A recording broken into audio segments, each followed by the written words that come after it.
president of Arkansas Jazz Heritage Foundation. It's my privilege and my pleasure to present to you the official plaque from your induction into the Arkansas Jazz Heritage Hall of Fame, the class of 2020.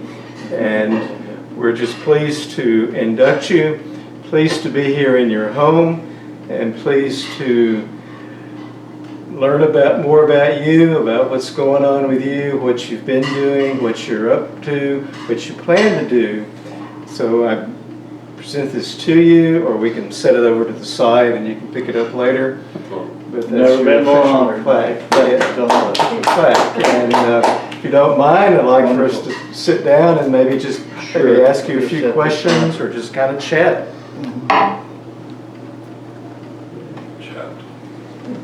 Sure. Let's see. Now, I understand you've been in Little Rock since, what, 1979, 1980? Right. Good, good. I came over from Memphis in 1975, so I was just a little bit ahead of you.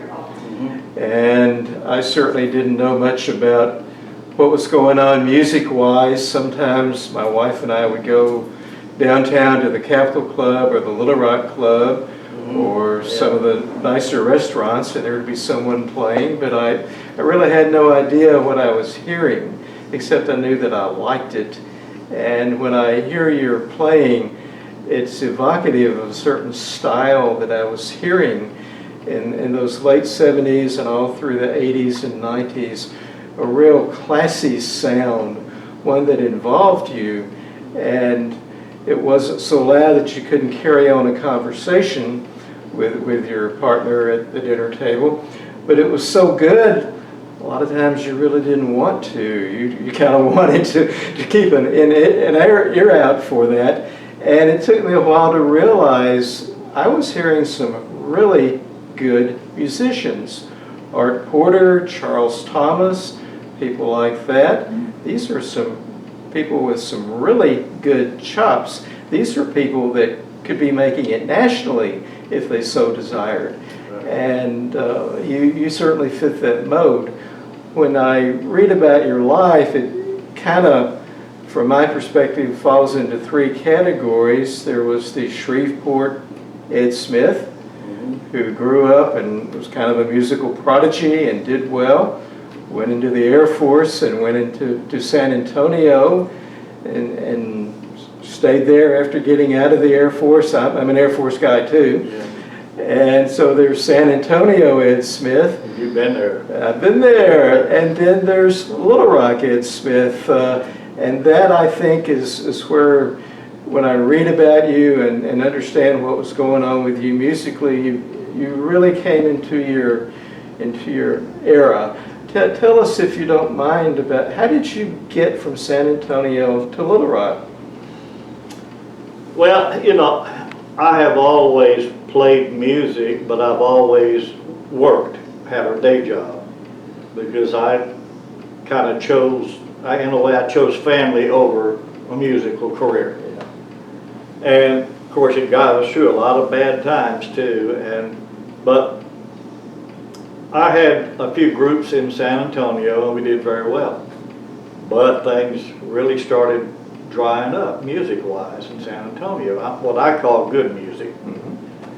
And so anyway, I was working as a distributor for Volkswagen in San Antonio, and it pretty much went under because with the onset of back then Datsun and Volkswagen, our sales dropped like 40% overnight. So anyway, I lost that job. Well, one of the dealers I had in Laredo, Texas, had bought into a three-way partnership with a Subaru distributorship. And he called me. Bottom line is, he finally had to convince me to move, and the distributorship was in New Orleans. So I had to go to New Orleans and help get the distributorship ready and move it to Little Rock. So after we got to Little Rock, I didn't expect to be able to play anywhere in Little Rock because I didn't know that much about it, and I figured I either had to play rock and roll or country or just not play. Well, one day the comptroller came into my office and said, a lady just left here from Price Waterhouse, and she said, you know, there's a place called the Afterthought that has jazz on Monday nights. I said, oh, really? So I got Charlotte, and we went down there the next Monday night. And I was just totally blown away by the musicianship that showed up that was sit-in nights there. And there was Art Porter, and well, who was playing like the staff band was Carwin Pleasant, and what was the old black fella with the big hands? Charles Thomas? No, no, no, no. Charles Thomas. No, no, no. Thomas Puckett? Eve. Who? Thomas Eve. No, no, no. I'll think of it in a minute. But he was really good, but he was so amusing because he played like this all night. You know. But anyway, so we went back the next Monday night again, and the same thing. And all these great musicians kept coming in and sitting in. Well, you know, if you remember, the Afterthought back then had a little stage, and the tables butted right up to the stage. Yeah. And we had our table butted right up to the front of the stage. So I got up to go to the restroom, and while I was gone, they took a break. And Carwin came down off the bandstand right by our table, and my wife stopped him and asked him if they allowed anybody to sit in. He says, yeah, that's kind of what it's about, but she said, well, my husband plays guitar. Well, I didn't have a guitar, but they had a guitar player, and I can't for the life of me remember his name. This was in 1980. So anyway, he kind of begrudgingly let me sit in on guitar for a couple of tunes. Well, the next day, Carwin called me, wanted to know if I would join his group. And so, for the next 15 years, I played with Carwin Pleasant. And a lot of other great musicians. After everything, you would think in San Antonio, huge town, it had dried up, and up here it was still going really strong. We played, it was like we had, the magic number was 7 years. We played at the Excelsior for 7 years. We played at the End Zone for 7 years. We played at the Country Club of Little Rock for 7 years. And then some folks I had told James about the other day, we had some really good friends that Dan and Chi-Chi Grundle, and Dan was an old clarinet player, and Dan had retired early, made a lot of money, and he followed us around wherever we played. And one night we were playing at the End Zone, which was kind of a little dumpy place down at the bottom of Cantrell Hill, you know. And he came over and he said, I'm going to build a couple of clubs where you guys can play. I said, oh, really? Yeah. And so anyway, he said it'll take a while to get everything, and so it did. But then he said, I want you guys to play the happy hour, and then I want Art to play the late job. So that's what we did. He moved us out there, and we started playing the happy hour at the place was called the Brown Bottle. It was on Green Mountain Drive.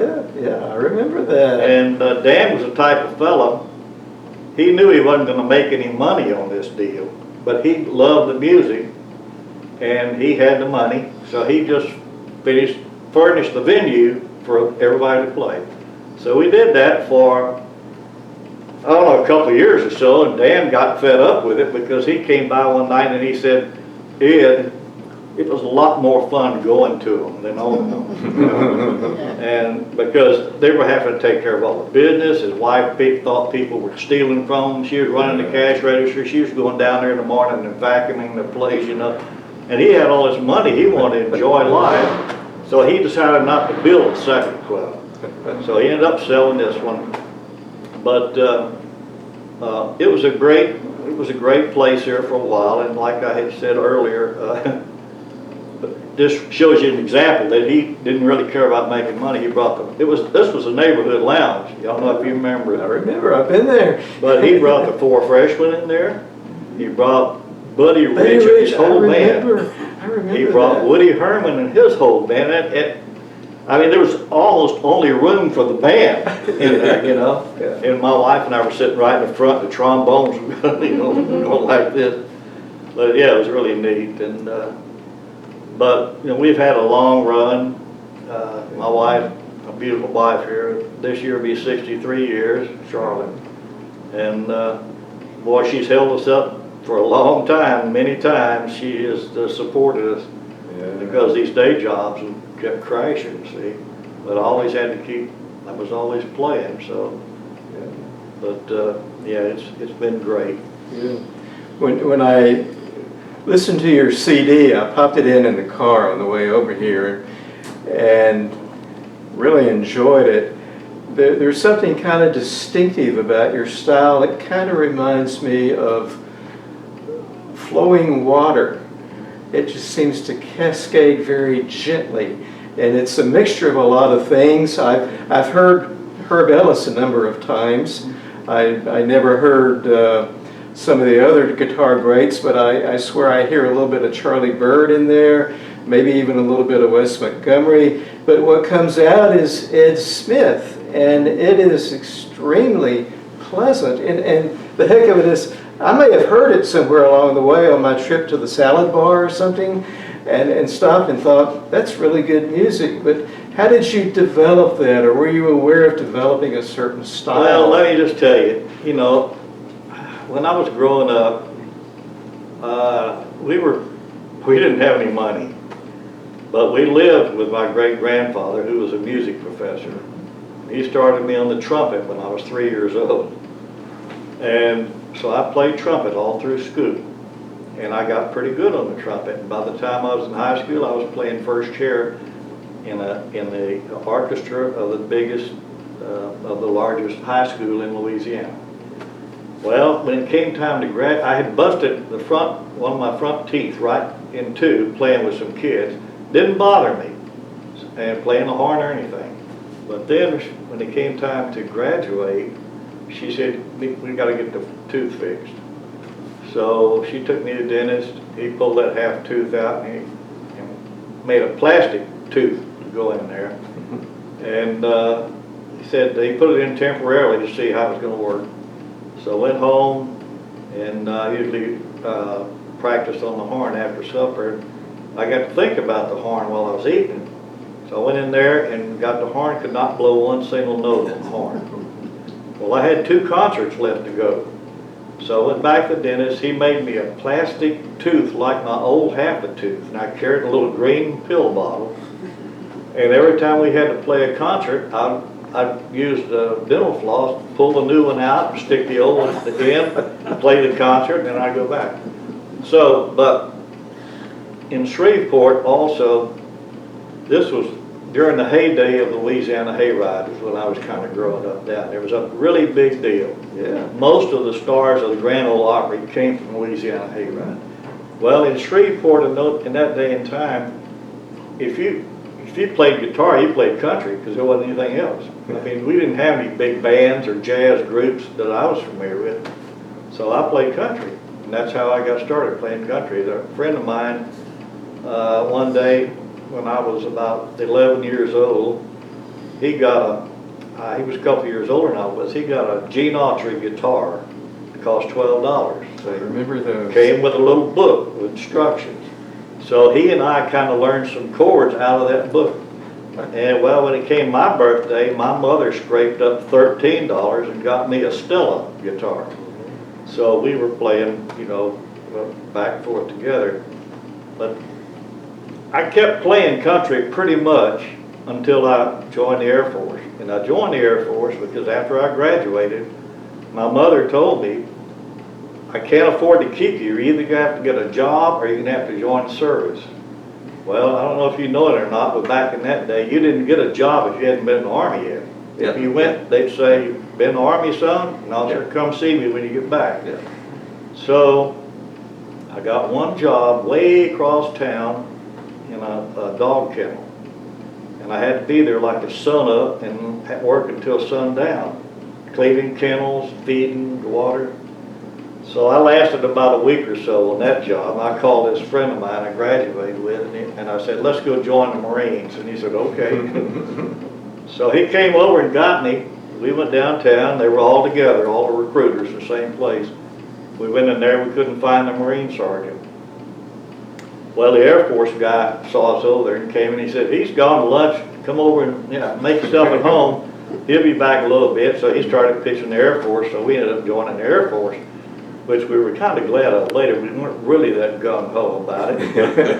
And not only that, but I weighed 118 pounds and he weighed 116. So anyway, one Marine. that's what got me to San Antonio. Well, when I got to San Antonio, I would play in the service clubs there on the base, mostly country stuff, And I had a really good friend who was from Florida, and he loved country music, and he played a little guitar. So I taught him a few things, and we joined. There used to be an Air Force program called Air Force Tops in Blue. I don't know if you remember that. But they went all around the country, and then they toured the world, all the winters. Well, we started doing a trick guitar act on Tops in Blue. And we won every time, until it got to the final before they took off for overseas. And come to find out there was no provision in the regulation for a trick guitar act. And the regulation is very strict. It's got to be black and white. Yeah. So anyway, we didn't get to go overseas, but when they came back, they called us to come play the last show in San Antonio, so we did. And after the show, I was back in the dressing room, putting my stuff up. And these two fellows came in and wanted to know if I wanted to join their pop group. And they had just formed a band. And I said, you betcha. So that got me started with pop groups. And then I played after one, after another, and I got with another one for 15 years down there. And we played, of course, up to a certain period of time, San Antonio didn't have liquor by the drink. So we could play 6 of the military bases. We could stay busy 6, 7 nights a week if we wanted to. But then they started opening places in San Antonio. And we went to work for a fellow that had a club called the Circus Club. And this was right before Hemisphere of 1968. It was being held in San Antonio. So he told us one night, he says, I'm going to build a club down on the river, and I want to move you guys down there. It sounds great. So anyway, he built a club, and it was called the Mai Kai. It had a Hawaiian motif. So we went down there and played on the river, and I guess we played there a couple months, and he got a letter from some club in Miami. He said they were going to sue him if he didn't change the name because they had a patent on that name. So he changed it to the Mai Tai. And so anyway, from then on, I was always playing the guitar in groups down there. And of course, after a while, while I was in the service, I was in the Air Force, and things started really kind of going bad in my career field. I mean, things were freezing up. You couldn't get promoted. We were losing benefits. Yeah. And I played with all the guys who were in the Air Force band, but I didn't want to be in the band. But the director of the band kept after me, why don't you come join the band? He wanted me for my guitar playing, see. Well, I couldn't play the trumpet anymore because I had that tooth put in permanently. So, and I'd have to learn all over again. So, things were getting pretty bad, and so I called him one day and I said, still want me in the band? He said, oh yeah. I said, well, I think I'd like to make a change. So I went over, had to audition. He says, we need something besides the guitar. You have to play something else. So I said, well, what do you need? Of course, he names all the weird stuff, piccolo, oboe, bassoon, French horn, and and when he got to French horn, I said, I can play French horn. One time in high school band during a break, I went over, I was talking to the French horn players, and this French horn player let me play his horn, which was pretty difficult. But he showed me, because the scales, it's totally different, see, from trumpet. So I said, I can play French horn. So he sent the supply sergeant back to get me a French horn. He said, bring him a French horn. So he put some stuff up for me to play, and I started playing, but I was using trumpet finger, and because it's just natural. He said, wait a minute, that's not right. That's not the right finger. I told him, I said, well, I'm sorry, I used to play trumpet. So I played a couple of scales for him, and he said, fine, give him a letter. So I went to playing French horn in the Air Force Band, playing this in his groups, his jazz groups. And then we were a command band, which meant we were responsible for the whole southeastern, pretty much part of the United States. We traveled a lot. And one day when we were rehearsing for one of these, we played these state bandmasters associations. All the bandmasters would come together and listen to brand new music, and if they liked it, they'd get it for their school band. Yeah. So we were playing something, and there were, I think there were 4 baritone players, euphoniums, and they were really good technicians, but they just really kind of destroyed beautiful solos, which baritones have beautiful solos in that type. And when I got back, I told the commander, I said, I'd like to start playing baritone. And he said, you can play baritone? I said, I could play better than those guys, So anyway, it was kind of forgotten. And then the next time we were over there rehearsing that stuff again, we came to some of this stuff, and he stopped the band and he says, go get Smith a baritone. I thought, oh no, here we go, Baritone's got a little bigger mouthpiece, so I could open up a little more, see. But anyway, I played it. I made first chair baritone player, so I played that the rest of my time in the Air Force Band. And after the Air Force Band is when I got out, because I'd had enough. I never worked so hard in my life until I got into the Air Force Band, because we traveled all over the country, and we flew in whatever they had available. They sent what they call a Twix, like a telegram. The Twix, I remember Out to those. all bases. Yeah. They asked anybody had a plane available that the Air Force Band needs to go to wherever on the 15th of the month. What have you got? Well, we flew in all kinds of stuff. It kind of ruined me on flying there for a long time. We would lose engines and catch on fire. They sent us to Miami Beach one time in 2 planes. And we got to Miami Beach. Well, we got down to Florida, we went to the Air Force Base there and had lunch. And then they bussed us right into town, where all those hotels are there. And we got out there in the middle of the street in this little parade and stood there for a while. And when it was time to go, we marched the length of one hotel. And that was it. And it was for an AMVETS convention. Back to the base, back to the airfield, back in the plane, headed back to San Antonio, see. But anyway, so I got out, and I had had an idea. I wanted to be an electronic engineer, like a broadcast engineer for a radio TV station. So I went to electronics school on the GI Bill. Well, I wasn't really that familiar with what the market was like in San Antonio for that type of occupation, which really wasn't that good. Anyway, I started repairing TVs, and I went to work for the Air Force one time repairing these aircraft radio communication systems, all the time playing music at night. And that's what was, and every time I wanted her to stay home and take care of the kids and everything, I'd lose a job and she'd have to go back to work. So she saved us I don't know how many times. But it was a long run, but it's been a good one. And I had an agent one time, because when things started drying up in San Antonio there, my group, we were playing a really nice place called the Swiss Chalet.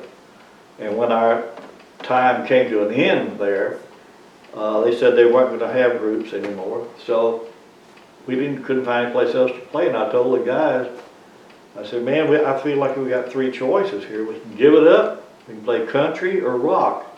And I'm not ready to give it up, and I'm not going to play rock. So if you guys want to try playing country, we'll give it a shot. I said, now, of course, you can't act country. You just got to play the stuff because they'll smell you right away. There was a place there called Randy's Rodeo. It was a big country hall. And on the side of it, they had a little lounge with a stage and everything called the South 40.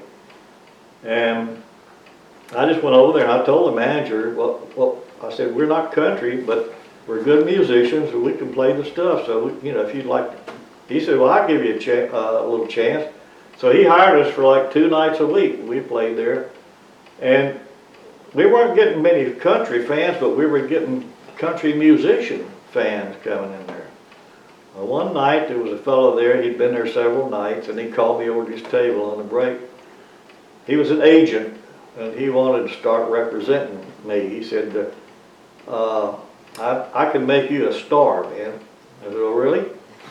So anyway, as time went by, he tried a few things. Of course, he took me to Nashville a couple of times, and he knew everybody up there. The problem was they knew him.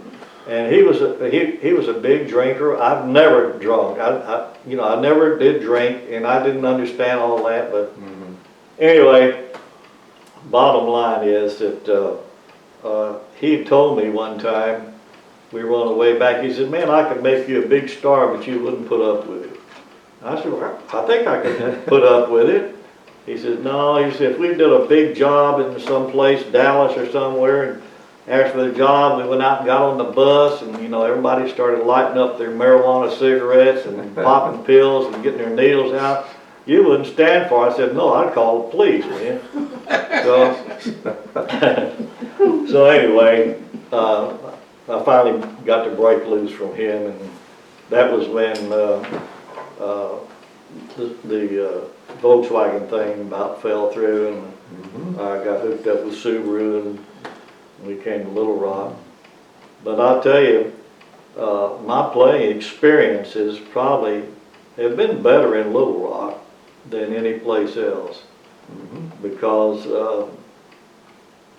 there were great musicians in San Antonio, but they had the same problem that we've got here now. They've got no place to play. Yeah. And I'll tell you one short story here. There was a place there called My Place Restaurant. And on the side of it, there was a lounge. And in the lounge, there was a group playing all the time, and they had sit-in nights once or twice a week.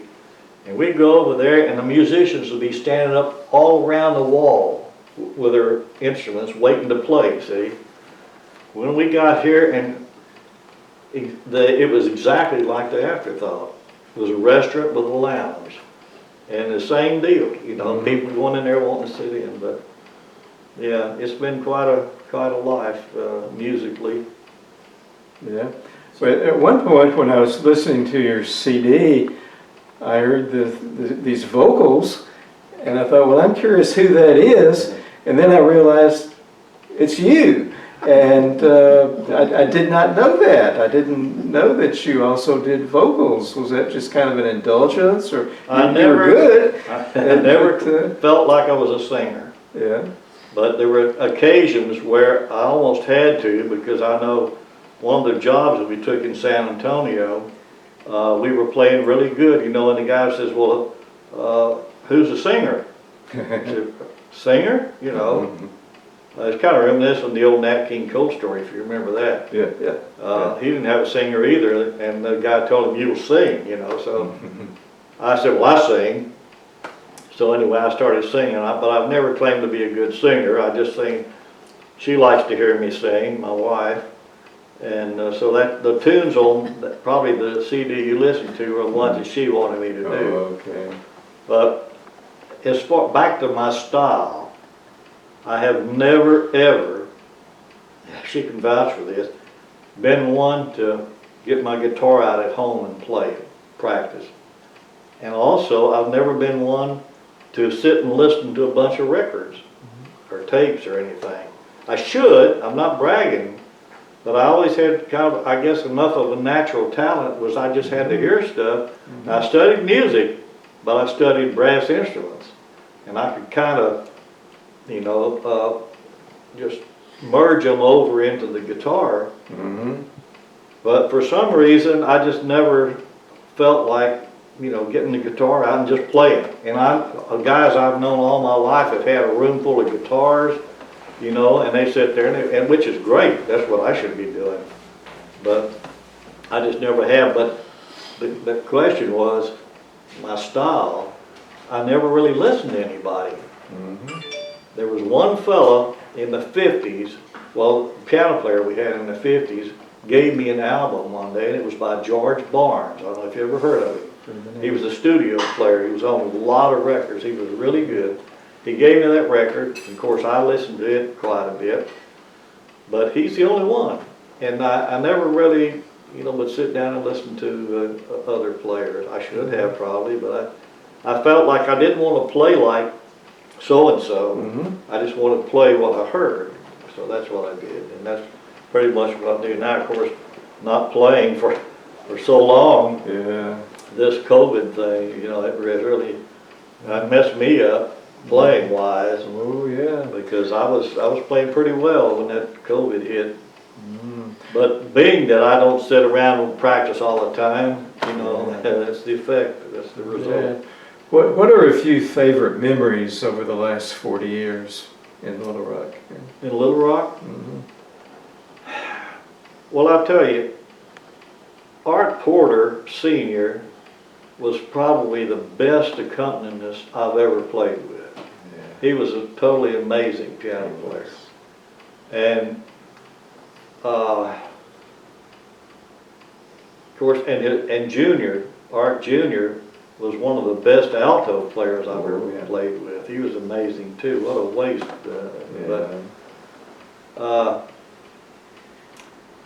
You know, I played with a lot of big name people, but in a way,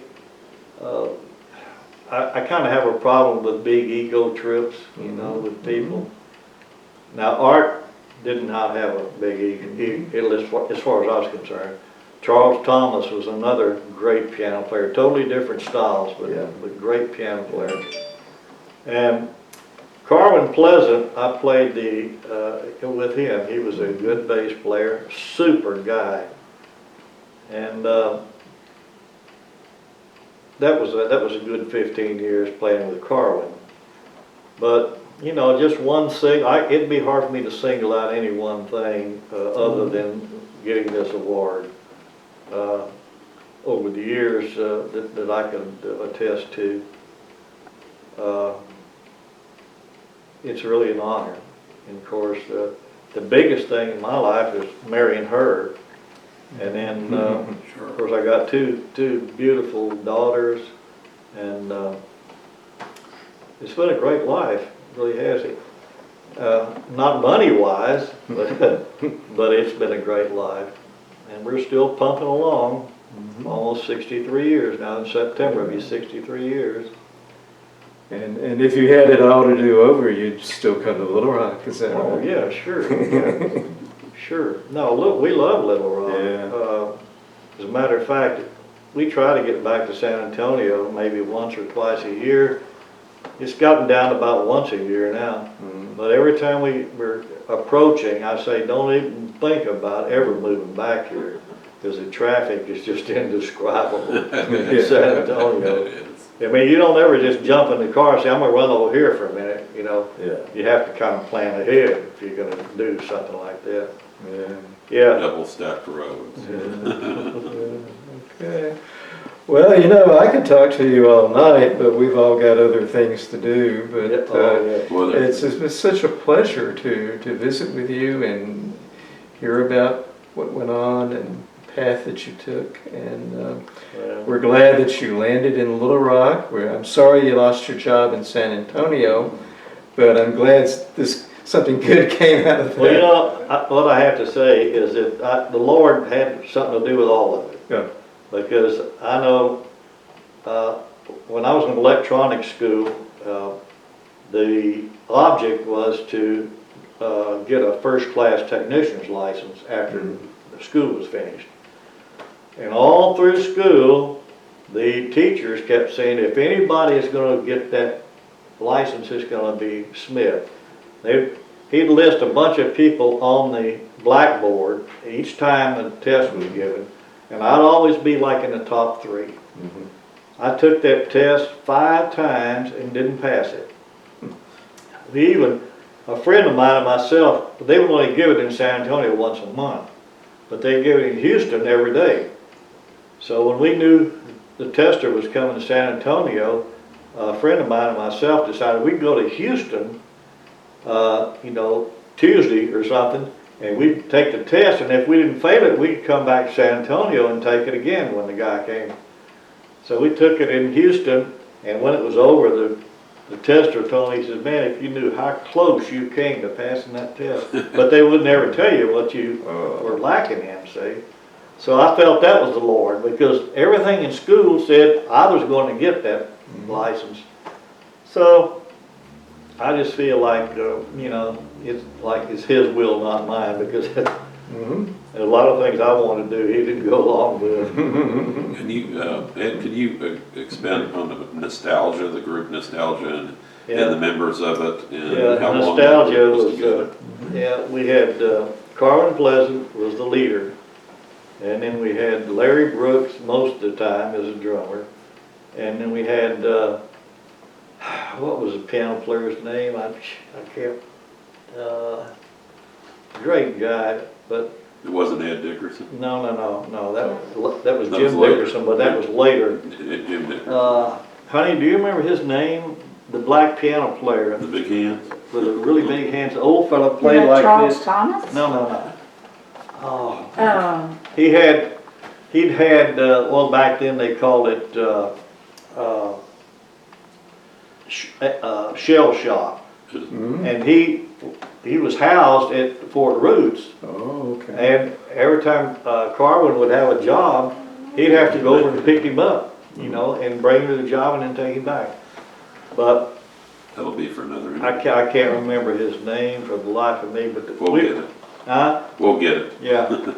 We went through several drummers, which I think is the case with a lot of groups as time goes by. Larry Brooks. And Jim Dickerson, when we lost our piano player, Jim played at the brown bottle one night with his little group, and we got to talking, and anyway, we hired Jim, and he played with us for a long time. Played, I think our longest job with Jim, well, we played the Country Club of Little Rock, and we played the Excelsior, which is now what, Josephine. Marriott? Josephine's, yeah. Yeah, played it was back. Josephine's. And Art was playing on the left side over there in a little bar lounge they had built. And as a matter of fact, I told James this story the other day, that this was probably in about 1992, 91, 92. I had bought one of those first video cameras, you know, sat on your shoulder, those big things. And I took it down there one night, and I was showing the guys. So I went over on the break, and I videoed Art a little bit, you know. And he already had his cancer, and he was hurting pretty good. And he said, you know, Junior is going to have me throw me a tribute at Robinson Auditorium, and I wonder if you'd come video it. I said, I'd be happy to. So anyway, I did that. And he was already hurting, like I say, pretty bad. He only performed one song there. Art Jr. brought his group from Chicago, and they played the whole time, and it was amazing. And what was even more amazing was the fact that Robinson Auditorium was packed with people for Art recording. And we've backed several several big name people, and over the years, and of course then, here in the last few years, I played a lot with Bob Boyd and his group, Yeah. and I played with a few other ones, and one of my favorite all-time guys is Randy McDonald. Yeah. Randy is a great guy. And as a matter of fact, he produced the CDs that I've made in his studio. And he's a good drummer, and he's versatile. Now he plays bass, he plays keyboards. So I think he'd probably be a really nice inductee too, because he's been around here a long time. Who else, Jim? But I really appreciate this, guys. Okay, well, this has been a pleasure. Thanks, Mike. Thank you, thank you. Could we see your plaque again and have you play a little bit more?